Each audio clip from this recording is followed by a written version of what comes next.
Olá, mais uma vez é um grande prazer estar em sua companhia. Começa agora o programa Análise Direta, o programa de entrevistas do seu canal Hit Notícias, que é transmitido para todo o Brasil e também 190 países pelo canal 1 Europa. E aqui a gente sempre traz um tema muito importante para o seu dia a dia. Hoje, por exemplo, nós vamos falar das doenças de pele que foram agravadas durante essa pandemia. Para comentar esse assunto, está aqui ao meu lado uma especialista, a dermatologista Gabriela Caparelli, que vai dar dicas agora de como se prevenir e como ficar atento a esse tipo de problema.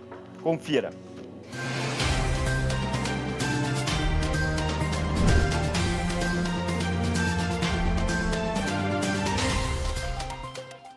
E essas são imagens do estúdio da Hit TV em São Paulo, onde acontece o programa Análise Direta. Como eu disse na apresentação, nós vamos falar agora sobre as doenças na pele, que foram muito, ou melhor, doenças de pele, ou na pele, que foram se intensificadas, agravaram muito durante essa pandemia por diversos fatores. Quem vai explicar melhor agora isso para a gente está aqui ao meu lado, a Gabriela Caparelli, dermatologista, especialista no assunto. Primeiro, quero agradecer sua gentileza por aceitar esse convite e, acima de tudo, explicar para quem está em casa, fazer alerta para quem está em casa de como se cuidar. Muito bem-vinda. Muito obrigada, eu que agradeço o convite.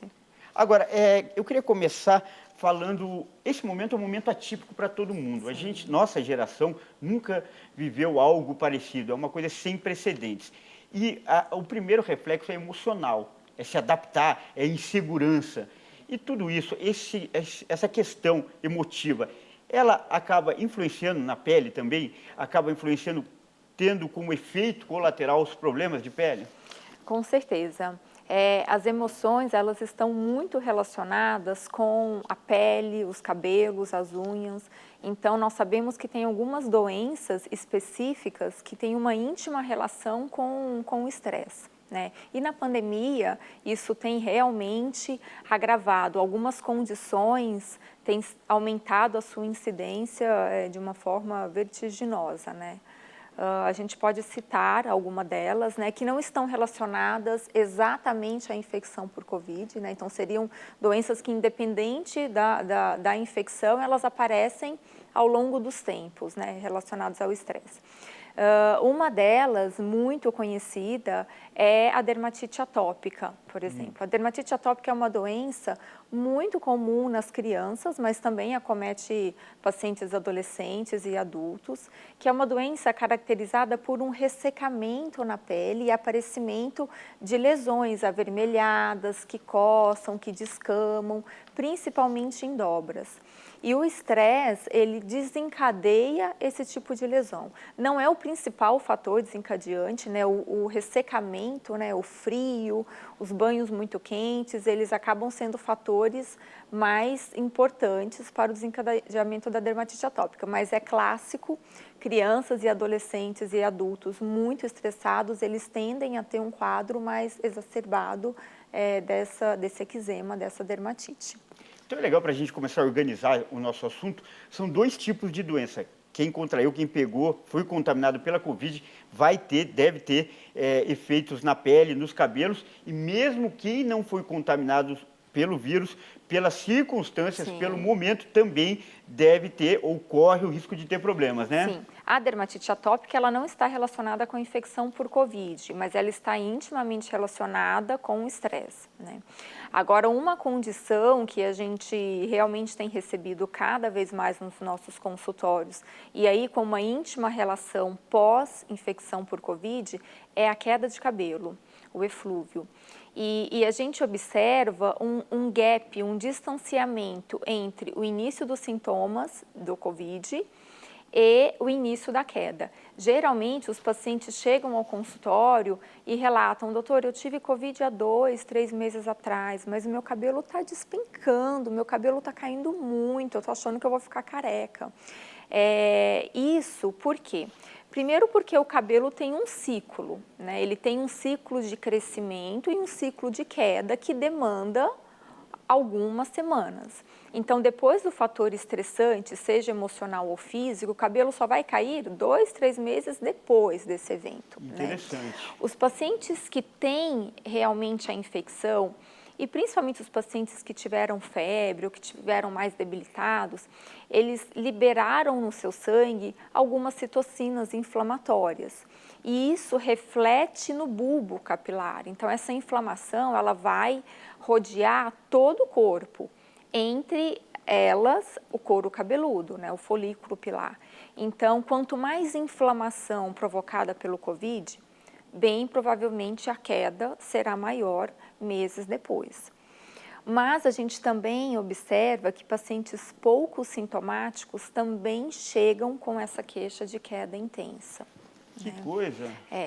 Então, a gente acredita que tem relação com a inflamação, né? Não se sabe se o vírus, especificamente o vírus, vai no bulbo e destrói, isso a gente ainda não tem estudos precisos em relação a isso, mas a gente sabe que processos inflamatórios, de uma forma geral, ou sofrimentos orgânicos, de uma forma geral, por exemplo, pacientes submetidos a cirurgias bariátricas, que é um sofrimento orgânico muito grande, que é submetido à desnutrição, pacientes que têm anemia, problemas de tireoide. Então, várias condições orgânicas podem fazer o cabelo cair. Entre essas, infecções, Zika vírus, dengue, chikungunya e agora a Covid. E pessoas que não tiveram nada disso, puramente o estresse é um fator desencadeante de queda. Mas essa questão da queda do cabelo é importantíssima. Muito. É muito importante. As pessoas zelam, é parte importante da aparência. Sim. E o primeiro alerta, a primeira preocupação é que o vírus é muito novo, em todas as áreas. Eu conversei fazendo reportagens com muitos especialistas em diversas áreas. E a principal reclamação é essa, que todos estão aprendendo nesse momento. Todos nós, né, estamos aprendendo o que como lidar. Então, protocolos de tratamento, eles surgem a cada momento, protocolos mais assertivos, outros nem tanto. Voltando à queda do cabelo, nós temos tratamentos, né, específicos para isso. De fato, é um problema muito grande para o paciente que tem essa queixa, principalmente as mulheres, porque o cabelo, né, como você bem disse, faz parte da nossa beleza, da nossa moldura, e a queda é muito intensa, né? Os pacientes às vezes chegam com o couro cabeludo visível, com entradas mais evidentes. Mas a gente lança mão de vários tratamentos, isso é reversível, então não é uma queda de calvície, não é uma alopecia androgenética, o cabelo vai voltar à sua normalidade com o tempo e com o tratamento. Isso, a primeira questão que você colocou e já gera uma dúvida é se é o próprio vírus que vai e atua ou se é uma reação do corpo. Isso não está claro. Não está claro, mas o que realmente nos parece é que é uma reação a um estresse, seja físico ou orgânico, né? Ou é o estresse emocional, desculpa, ou é porque o paciente ficou muito estressado, com medo, com toda essa questão rondando o mundo econômico. Então, ou é um estresse, uma queda por estresse emocional ou por um estresse orgânico, um estresse físico, porque o paciente teve muita febre, porque o paciente perdeu peso, perdeu o paladar e não está mais comendo. O nosso corpo é uma máquina muito precisa. Então, quando o paciente está em sofrimento, principalmente nutricional, o corpo guarda esses nutrientes para o que de fato precisa. E o cabelo é algo supérfluo que o corpo interpreta. Então, se falta nutrientes, porque foi passado por uma cirurgia bariátrica, porque o paciente não está comendo, o cabelo vai ser um dos últimos. Ele vai dispensar o pouco que tem de nutrientes. Então, ele não se mantém no couro cabeludo. Para o que é vital. Para o que é vital, exatamente. Muito interessante essa definição, essa descrição. Então, uma das causas de queda é a falta de nutriente. Por isso que o tratamento, um deles, se baseia em suplementação de vitaminas, sais minerais específicos para o cabelo. Agora, uma pergunta importante também, é mais comum entre homens ou mulheres?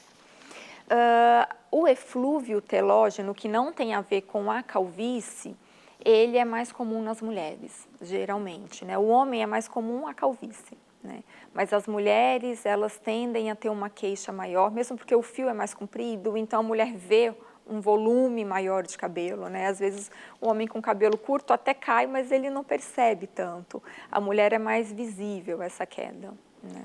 Importante falar, é cíclico isso, não é, ou pode virar definitivo se não cuidar. Então, eu acho que é legal fazer esse alerta também. Então é reversível, né? Nas grandes maioria das vezes, os eflúvios são quedas abruptas, mas passageiras. Geralmente, com o tratamento, a gente consegue a recuperação do fio até 6 meses de tratamento. Então, o que a gente alerta o paciente, elas chegam muito desesperadas no consultório, elas chegam falando, doutor, eu vou ficar careca, tá caindo muito cabelo, ninguém na minha casa aguenta ver cabelo no chão, no banheiro. Mas o que a gente fala é isso tem um tempo e isso vai passar. Fazendo o tratamento correto, corrigindo a causa, né? Então, hoje a gente também não pode deixar de falar sobre essas dietas malucas, né? Que a mulherada e os homens andam fazendo, isso gera uma desnutrição mesmo. Então, eles se privam muito de carboidratos, se privam muito de determinados nutrientes para o emagrecimento, e o paciente vai ter perda de cabelo. Então, a gente precisa ajustar a causa, né? Investigar, pedir exames de sangue, ver se não tem deficiência de vitaminas, de ferro, se tem problema na tireoide, que é uma grande causa de queda. Então, isso tudo ajustado, a gente consegue a recuperação mais rápida. Você falou do pavor das mulheres, e compreensível, lógico. Eu imagino que os poucos cabelos que sobram ficam arrepiados, né, de medo, porque, imagina, para a mulher é fundamental. E não é supérfluo, é parte da autoestima. Claro. E a autoestima é saúde. Com certeza. Saúde mental, né? Agora, e prevenção? Tem alguma coisa já que a gente está tocando no assunto, que elas e eles podem fazer de antemão já para amenizar isso, já para combater isso? A primeira questão é manter os cabelos saudáveis, né? Então, nutrir o cabelo. E a nutrição do cabelo, a gente não está falando de cremes externos. Isso é muito importante. A gente está falando de dentro para fora. Então, ter uma boa alimentação é fundamental para a saúde da pele, dos cabelos, da unha. Então, essa seria a melhor prevenção. A gente tem, por exemplo, que isso já pode ser tratamento, mas também preventivo, que são as luzes de LED. Então, hoje a gente tem capacetes, bonés revestidos por lâmpadas de LED, que a gente usa muito para tratamento e para prevenção e saúde do fio também. Então, seria uma opção. Legal. Agora, você que está acompanhando o nosso programa já deve ter ouvido aquela expressão, emoções à flor da pele. No próximo bloco, a doutora Gabriela vai explicar que essa expressão não é mera casualidade. As emoções têm, sim, efeito direto na pele. E então não saia daí, confira no segundo bloco.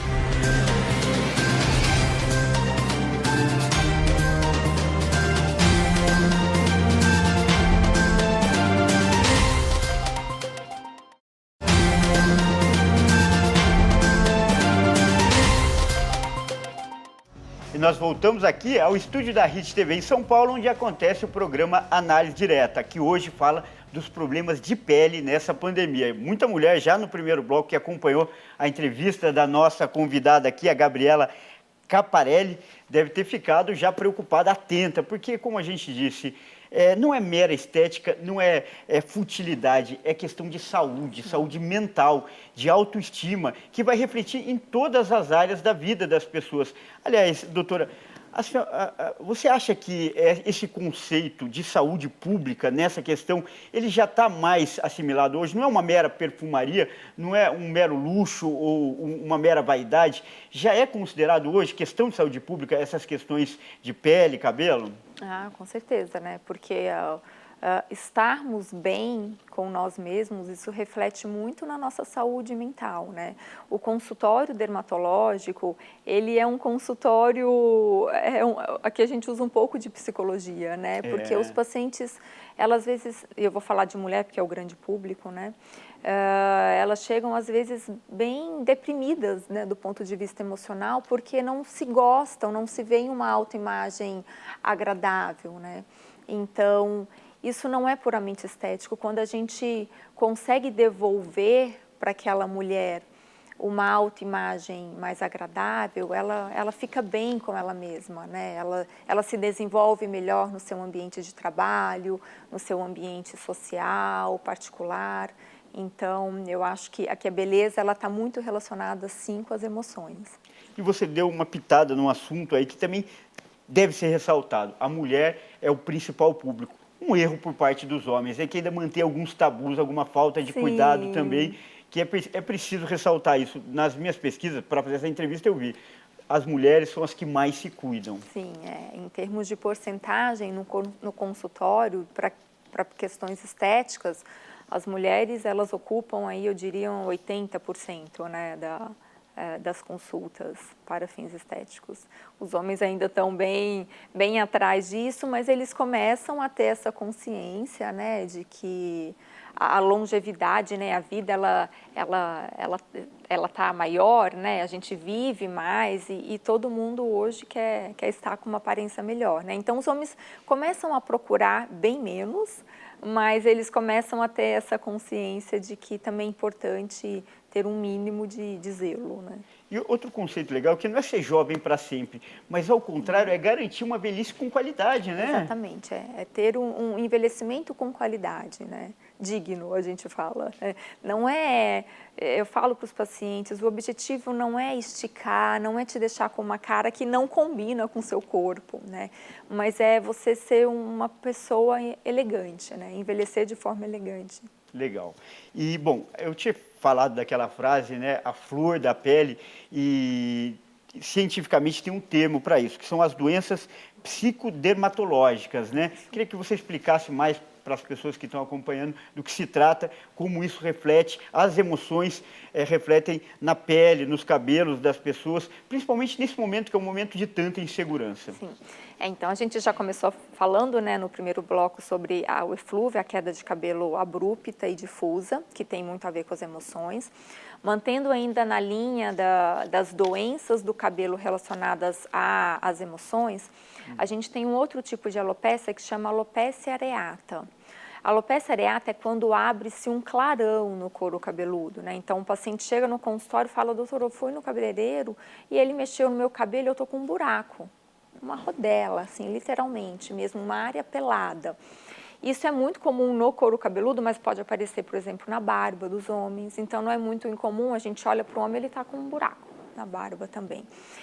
E isso está intimamente ligado a estresse, às vezes estresse agudos. Então, por exemplo, um paciente que sofreu um assalto ou que teve alguma perda familiar, ou seja, teve um pico de estresse muito alto, tempos depois o cabelo naquela área específica ele cai. Então, isso é muito pontual, o paciente conta essa história, né? Eu passei muito estresse, meu trabalho tá muito estressante, a gente examina, tem placas de alopecia areata. Outras, aí partindo para a pele, né? Uma doença também clássica que tem relação com o estresse é o vitiligo.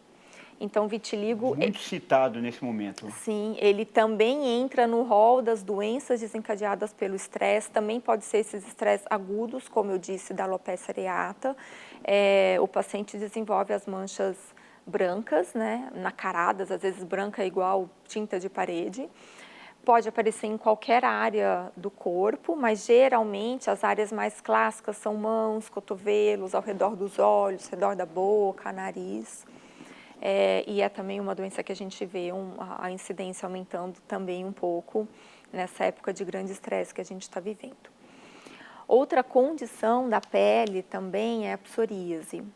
A psoríase é uma doença da pele, também pode acometer qualquer local da pele, que tem muito a ver também com as emoções, com o fator de estresse. Descrever melhor, você usou o termo técnico, mas para as pessoas identificarem do que se trata, qual que é a manifestação dela? Então, a psoríase é uma doença crônica, que não tem cura, mas que tem tratamento, que se manifesta na grande maioria das vezes como placas vermelhas e que descamam. Geralmente essas placas são bem delimitadas, grosseiras, localizadas principalmente em cotovelos, joelhos. Articulações.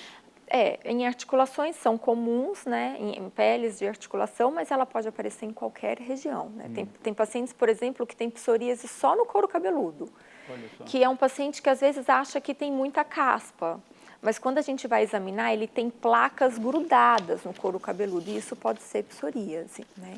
Tem pacientes que têm psoríase nas unhas, então as unhas ficam todas deformadas por conta dessa doença. É uma doença que acomete de 1 a 2% da população, pode acometer qualquer sexo, geralmente na faixa etária entre 20 e 40 anos de idade, que, como eu disse, não tem cura, mas tem controle, tem tratamento. O objetivo do tratamento é deixar o paciente sem lesão, né? A questão genética hereditária é o fator mais importante para a psoríase, mas o estresse, ele vem como ondas de crises da psoríase. Então, o paciente está bem, de repente vem um estresse, as lesões começam a aflorar. Então, várias placas vermelhas que descamam na pele, que dá um aspecto estético desconfortável para o paciente, porque chama muita atenção, né? Então, é uma doença, assim como o vitiligo estigmatizante, né? Que a gente fala, as pessoas olham na rua e... Gera até preconceito, geram né? E é um peso a mais, uma carga a mais. Sim, aí aumenta o estresse do paciente, aumenta a lesão, E entra num então vira um terrível, círculo. vicioso e depressivo. Isso. Mas tem tratamento, né? Então, o Isso é paciente importante. buscando uma orientação de um especialista, dependendo do tipo e quantidade de lesões, a gente opta por determinados tratamentos e a gente consegue o sucesso dele.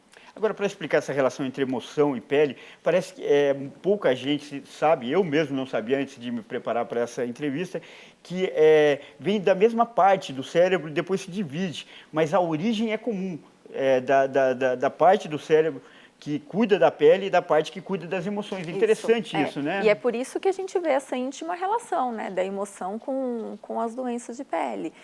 Tem pacientes que, às vezes, no estresse agudo, eles começam a pipocar lesões vermelhas, né? Ficam super ruborizados, entregam que estão estressados. Então, realmente... Verdade, é um entregam mesmo, né? É um sinal claro, evidente, né? de que o paciente está passando ali por algum estresse. Tem pacientes que não só ficam vermelhos, mas eles começam a desenvolver placas, urticas, né? A pele fica elevada, e isso também é pelo estresse. Então, a gente sabe, isso é sabido que existe uma íntima relação, né? Uma origem muito próxima entre o sistema nervoso central e a nossa pele. Até para ilustrar, tem algum caso curioso ou muito atípico, incomum que você atendeu e que lembra que pode até ilustrar essa situação para a gente? Eu acho que, assim, aí são casos um pouco mais dramáticos, em que as emoções afetam, acabam gerando lesões de pele, mas aí nesse caso são autoprovocativas, né? Então, por exemplo, até ontem eu atendi uma paciente muito ansiosa, né? Então, emocionalmente ainda com um desequilíbrio, e essa paciente se automutila, né? Então, são pacientes que, pelo estresse, descontam na sua pele esse desequilíbrio emocional. Então, o paciente chega todo arranhado, né, com os braços todos machucados. Ela tinha também uma falha no couro cabeludo porque ela arrancava os cabelos, né, propositalmente.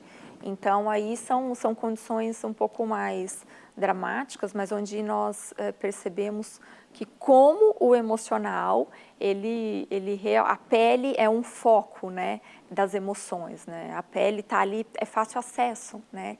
Então, a paciente está estressada, ela vai, pega no braço e começa a se mutilar. A paciente está estressada, ela começa a arrancar o cabelo dela, né? Então, são casos mais que não chegam tanto no consultório, mas a gente vê que é a emoção à flor da pele aparecendo ali na pele, nos cabelos, né?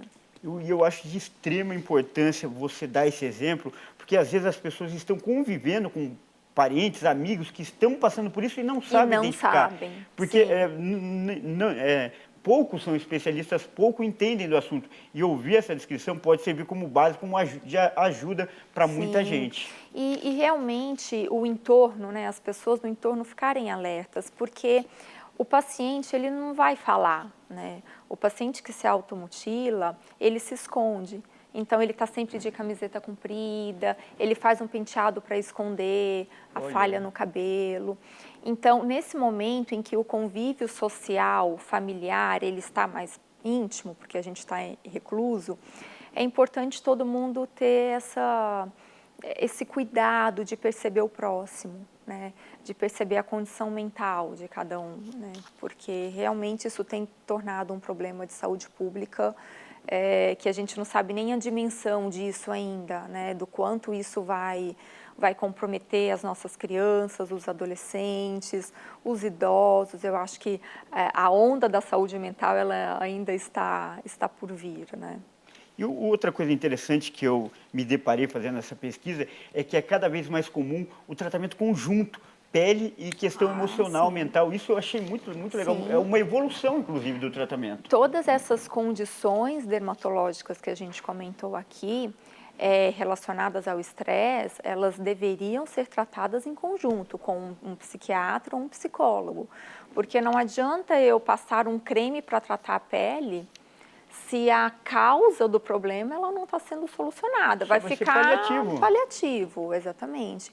Então a gente precisa ter essa sensibilidade para encaminhar o paciente e o paciente aceitar, né? O que também não é fácil, porque quando a gente explica para o paciente, olha, o seu problema, ele começa no seu equilíbrio emocional. Às vezes o paciente não aceita muito bem isso, né? Ele acha que está tudo bem com ele. Então, a gente ter uma sensibilidade de fazer o paciente entender que também é importante ele procurar essa ajuda. Correto. Agora, e um mandamento que serve para várias áreas, mas sempre é importante ressaltar. O diagnóstico precoce, o mais cedo possível, faz muita diferença, Muita diferença, né? Em todo o campo da medicina, né? Quando a gente consegue fazer esse diagnóstico precoce, o tratamento ele fica mais fácil, ele fica mais rápido, o problema de ser solucionado, né? E, geralmente a gente precisa lançar mão de menos medicamentos para a gente alcançar a cura.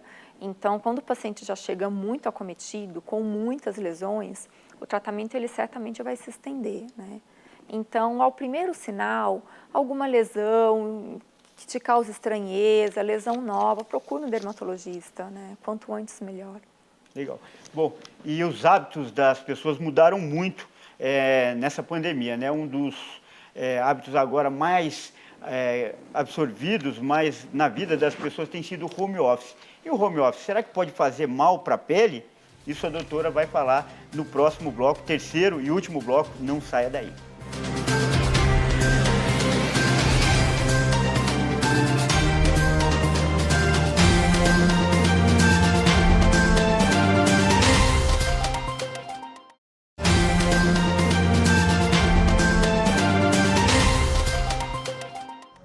E essas são imagens do estúdio da Hit TV em São Paulo, onde acontece o programa Análise Direta, o programa de entrevistas do seu canal Hit Notícias, que hoje está tratando dos problemas de pele, especialmente nessa pandemia. Ao meu lado, mais uma vez, como já apresentei, a doutora Gabriela Caparelli, que é dermatologista, especialista nesse assunto.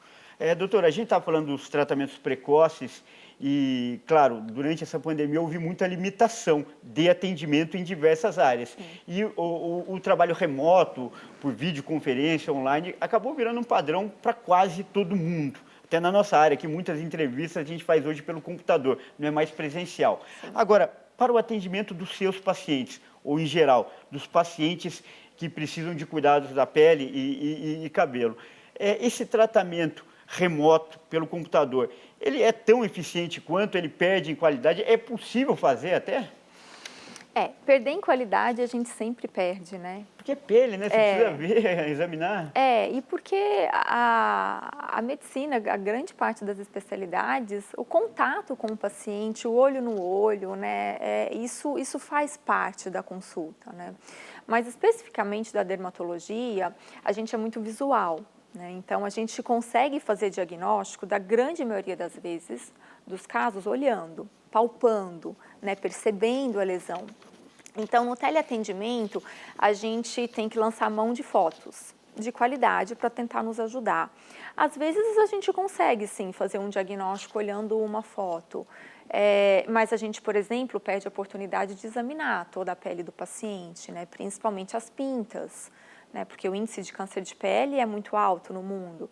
Então, no teleatendimento, não tem como a gente fazer esse exame, né, porque a gente precisa de um aparelho que se chama dermatoscópio para examinar todas essas pintas. Então, às vezes, o paciente, por exemplo, pede um teleatendimento porque ele quer uma orientação de algum creme para o rosto. No consultório, a gente não faria só isso, a gente examinaria todo o paciente, a gente pediria para o paciente se despir. E no teleatendimento a gente perde essa oportunidade. E às vezes a gente deixa passar um câncer de pele, uma lesão suspeita. Então, realmente, a qualidade é inegável, assim, que ela cai. Mas, neste momento, né, tem realmente pacientes que não podem e não querem se localizar, ir até o consultório. A gente tenta ajudá-lo da forma como a gente consegue. É aquela coisa, melhor do que nada, Melhor né? do que nada, melhor do que nada. E por falar em computador, o home office se consagrou, né, nessa Sim. pandemia. Inclusive foi o termo, a expressão mais pesquisada nos sites de busca no ano passado. Porém, há implicações físicas para a saúde nessa prática, né? Recentemente eu fiz uma reportagem para o canal Hit Notícias de que o índice, o número de pessoas sedentárias aumentou muito. Antes da pandemia eram 30% mais ou menos, e hoje já passam de 66% as pessoas que estão mais sedentárias. Até porque, mesmo aquelas que não praticavam atividades físicas, tinham que pegar um ônibus, subir uma escada, coisa que já não precisam fazer mais. Sim. Agora, para a pele, para o cabelo, o home office também tem implicações? Tem. Na verdade, assim, falando da pele de uma forma geral, né, da região corporal, a nossa pele, ela precisa de uma sustentação embaixo para ela se manter firme, né? E essa sustentação, ela vem do músculo, por exemplo. Então, quando o paciente fica sedentário, ele vai perder massa muscular. E o que ele vai ver como transformação no seu corpo é uma flacidez, né? Então, isso é muito comum. Alerta já importante. Se a gente não tem um músculo rígido, a pele não se sustenta tão bem. Então, o paciente ganha flacidez. Então, no corpo, isso, do ponto de vista dermatológico, seria a grande consequência. Em relação à pele do rosto, o que a gente vê é que em home office os pacientes acabam se descuidando mais, né? Ai, doutor, eu não estou passando meus cremes, eu não passo filtro solar porque eu estou em casa. Então, a gente vê realmente uma qualidade de pele não tão boa, né? Os pacientes começam a ficar com a pele suja, com muito cravo. As luzes artificiais de computadores, as lâmpadas, elas mancham ao longo do tempo, né? E aí no home office o paciente fica horas na luz do computador e geralmente eles não se protegem com filtro. Então, pode vir a desenvolver manchas, né, ao longo desses meses. Mas também algo curioso, o home office também nós percebemos na demanda de consultório. O número de procedimentos estéticos, ele cresceu de um determinado período da pandemia, porque os pacientes, eles se veem mais. Estão né? expostos, é verdade. Eles estão mais expostos, né, a videoconferências, eles estão mais em casa, então eles se olham mais. Então isso foi muito curioso, porque pacientes que nunca fizeram procedimentos estéticos nos procuraram porque, doutora, eu sei que a gente está usando muito máscara, mas agora o meu olhar me incomoda, as rugas da minha testa me incomodam. Ou então eu faço uma videoconferência, eu olho que o meu bigode chinês está super acentuado, então eu preciso fazer alguma coisa. Então isso também foi curioso, porque a gente viu um aumento dos procedimentos estéticos na pandemia. E muito legal o que você falou, é muito interessante, né? Agora eu quero que você deixe de lado a dermatologista e entre a psicóloga para falar. Quando a gente se vê, a gente é mais crítico, né? Eu também trabalho com televisão imagem, e é um espelho constante que você vai se vendo. Então, é importante, como você falou, para se corrigir, melhorar, mas também tem que ter um bom senso, né? Tem que né? ter um bom senso, E isso também é algo muito importante da gente dizer, né? E comentar, porque as mídias sociais, elas cada vez mais estão cobrando uma perfeição, né? Então, são filtros que deixam as pessoas maravilhosas, né? Esses filtros de Instagram. E isso começa a provocar um problema de saúde mental nos pacientes, tocou né? Tema muito importante que é a rede social. Por favor, esse é muito importante. As pessoas, elas querem se projetar numa imagem que não existe, né? Daquela beleza montada. E é muito comum o paciente chegar e trazer alguma foto. Doutor, eu quero essa boca. Eu quero essa sobrancelha, eu quero essa pele. E a gente precisa ser muito realista, né? Porque a gente não consegue. Primeiro que o paciente nem às vezes combina com o que ele está pedindo, né? Então, não, essa boca não combina com você. Esse contorno facial vai mudar a sua fisionomia, vai mudar as suas características físicas. Então, a gente precisa ter um trabalho de psicólogo, né? Entender realmente o que está acontecendo com essa paciente, porque às vezes a paciente procura porque ela quer, de qualquer forma, se embelezar, mas porque ela está com um problema outro por trás disso, uma infelicidade, né, algum término de relacionamento, e ela quer a qualquer custo ficar muito bonita. E ela, às vezes, perde a medida, né? Faz procedimentos e faz, e aí a gente vê rostos deformados, né? Pessoas extremamente modificadas, fora do padrão daquela pessoa. E isso também depois no futuro gera um grande problema psicológico, né? Como a gente tem visto algumas celebridades que fizeram grandes transformações e que hoje tentam reverter, porque nem se identificam mais com aquela imagem que se vê, né? Inclusive, atualmente está muito na moda a harmonia facial, né? Mas tem dado resultados, como você disse, muito contraditórios, muito polêmicos e muitos insatisfatórios. O que você pode falar sobre esse procedimento específico que é hoje o tema da moda?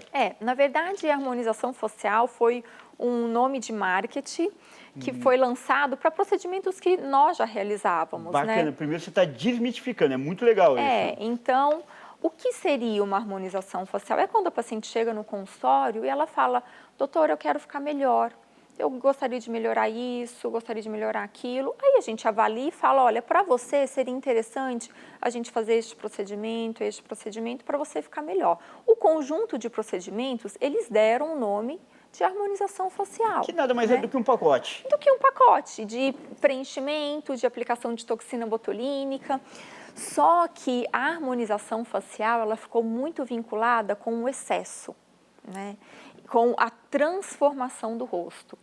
E isso é muito ruim, né? Porque às vezes o paciente, ele até fica melhor, mas não parece com ele.